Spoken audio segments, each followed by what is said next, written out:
as we strive to restore credibility and faith in our political system in Uganda, the first and most critical step will be restoration of presidential term limits.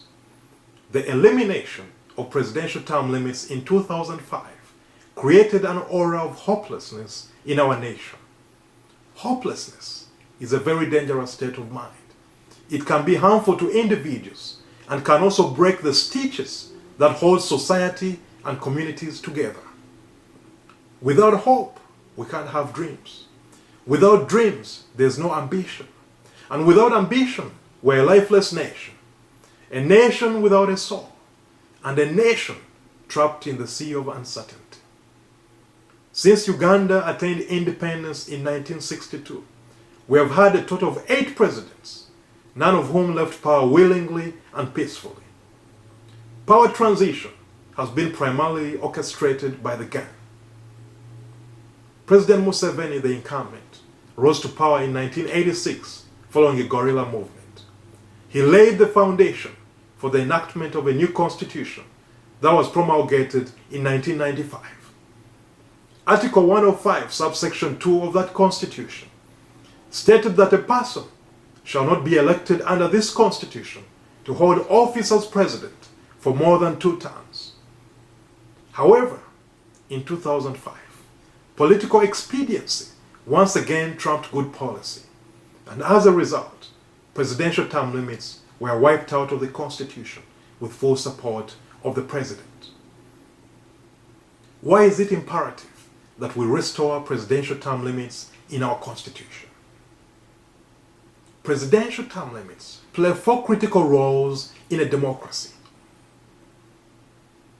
First and foremost, term limits prevent tyranny and dictatorship. Presidential term limits were established in the 1995 Constitution as a solution to our turbulent history, a history of tribal conflict, a history of religious conflict, a history of hunger for power, and a history of bloodshed. Nations that strictly abide by term limits historically never engage in full-blown internal civil war and power struggles. Term limits provide reassurance for potential challengers and opposition candidates that they will have a fair shot at the presidency. This cyclical and predictable power change prevents challengers from resorting to radical tactics that might result into instability and widespread war or conflict. When we analyze the Arab Spring and recent revolutions around the world, one key observation stands out: that there will be no need for war and bloodshed to oust Muammar Gaddafi if Libya had presidential term limits. That there will be no need for a revolution to topple Ben Ali if Tunisia had presidential term limits. That there will be no need for Egyptians to assemble and die in Tahrir Square if Egypt had presidential term limits. That there will be no bloodshed and civil war in Syria if they had presidential term limits. Likewise, there will be no need for the opposition in Uganda to take to the streets in order to make their voices heard if we had presidential term limits. Term limits are a major stabilizing factor in a democracy. Secondly, presidential term limits preserve electoral competition. Long-serving leaders benefit greatly from the incumbency advantage, with a re-election rate of over 80%. Such leaders often use the presidential bully pulpit to control the media, to intimidate the opposition, to challenge the doctrine of separation of powers, and often exploit and utilize public resources to consolidate and retain power. In addition to that, the masses often fall in the trap of cognitive bias as they become accustomed to a particular leader. Many start to favor stability over accountability.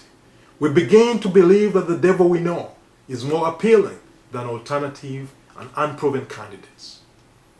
Term limits eliminate such status quo bias and promote alternation of political parties, which is a critical aspect of democratization.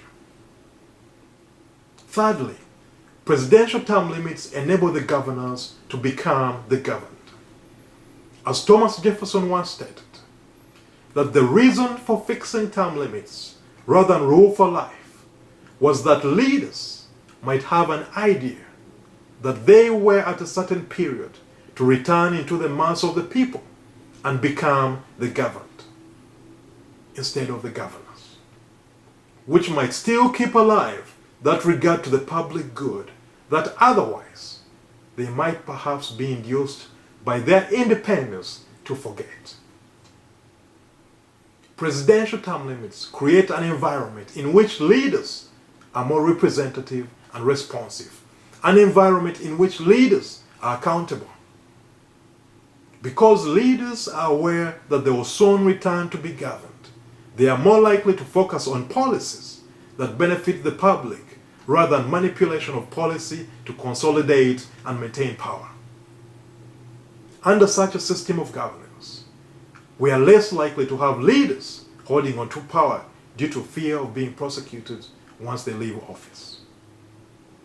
Finally, presidential term limits enable our democracies to transition from dependence on individual leaders or personalities towards a more robust political party-based democracy.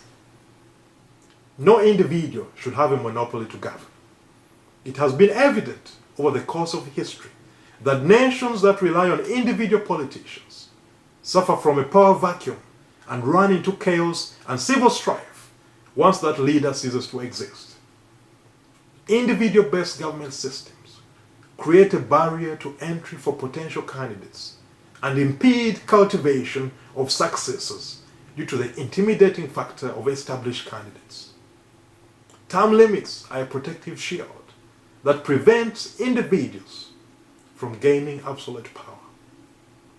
Term limits prevent stagnant thinking and rejuvenate the political system with new ideas and new leaders instead of relying on aging loyalists. Those who fail to learn from history are destined to repeat it. Uganda's first post-colonial president, Kabaka of Buganda, Sir Edward Mutesa II, was overthrown by Milton Obote in 1966. Obote likewise was ousted by his army commander, Idi Amin, in 1971. Idi Amin was also ousted in 1979, which led to brief tenures by Yusuf Lule and Godfrey Binaisa.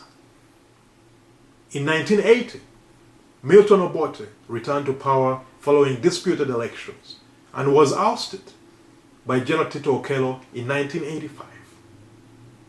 After 6 months in power, Tito Okello was also ousted by Museveni's National Resistance Army.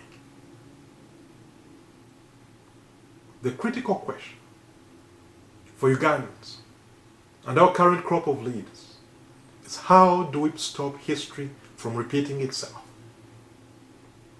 We know the answer to this question. We had the answer to this question in the 1995 Constitution. The 7th Parliament made a mistake of erasing that answer in the 2005. However, we still have a unique opportunity to shape our future. We still have a unique opportunity to change course from the path of uncertainty towards the road of peaceful power transition. The time is now to restore presidential term limits. The time is now to restore hope in the hearts and minds of all Ugandans. Because if we fail to learn from our history, then we are destined to repeat it.